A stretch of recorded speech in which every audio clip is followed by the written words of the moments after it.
तर मित्रांनो, या व्हिडिओमध्ये आज आपण मालोजी राजे यांचा मृत्यू कसा झाला हे पाहणार आहोत. मालोजी राजांनी पुणे प्रांतात रयत सुखावली होती.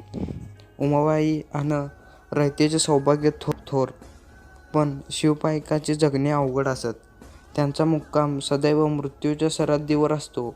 मालोजी राजांनी निजामाचा आकस्मिक हुकूम आला, लढाई मांडली आहे, टाकोटाक निघा. तोंडाचा घास पाण्यात टाकून राजे उठले. पागेला तयारीची ताकीद केली. मालोजी राजे निघाले. आपल्या धिप्पाड देहावर चिलखती चढवून आणि हत्यार बांधून मालोजी राजे निघाले. त्यांनी आपले लाडके धनुष्य हाती घेतले, देवाला दंडवत घातले, बायका पोरांचा निरोप घेतला आणि घोड्याला टाच मारून राजे गेले आणि गेलेच. पुन्हा माघारी आलेच नाही. इंदापूरवर लढाई झाली आणि मालोजी राजे ठार झाले. आभाळात आकस्मिक उगवलेल्या आशेचे व तेजस्वी तारा आकस्मिकपणे तुटले. उमाबाईंचे आणि पुणे प्रांताचे सौभाग्य ढळले. सावली आली आणि गेली.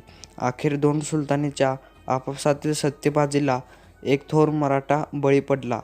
1605च्या सुमारास मालोजी राजे गेले. उमाबाई सती जाण्यास निघाली.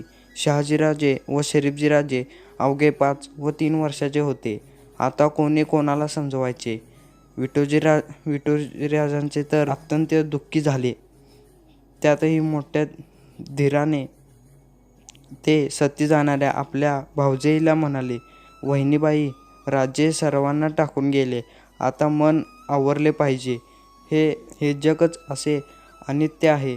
निशावंत देह काहीतरी रखवाली केली तर जायचं. वहिनीबाई, मुलाकडे पहा. आत्ताच उगवलेले चंद्रसूर्य आहेत ते. त्यांचे यश अजूनही उजळायचे आहेत. दोघेही कोवळ्या वयाचे आहेत. त्यांचे जिणे तुमच्यावर अवलंबून आहेत. त्याशिवाय हे क्षणभरही राहू शकणार नाहीत. म्हणून माझी विनवणी ऐका. धीर धरा. मुलाकरिता तरी सती जाऊ नका. राहा मुलांच्या मायेसाठी, कल्याणासाठी. तर मित्रांनो, या चित्रामध्ये तुम्ही पाहत आहात ही मालोजी राजे यांची पहिली समाधी आहे. ती वेरूळमध्ये आहे. व या चित्रामध्ये पाहत आहात ही मालोजी राजांची दुसरी समाधी इंदापूरमधील समाधी आहे. व इंदापूरमधील समाधी आहे त्यात आज काहीच अवशेष राहिले नाही. तर मित्रांनो, कसा वाटला व्हिडिओ हा कमेंट करून नक्की कळवा. जर चॅनलवर नवीन असाल तर सबस्क्राईब करा, कारण अशाच प्रकारे अपरिचित इतिहास पाहण्यासाठी जरूर सबस्क्राईब करा व व्हिडिओला नक्की लाईक करा. जय हिंद, जय महाराष्ट्र.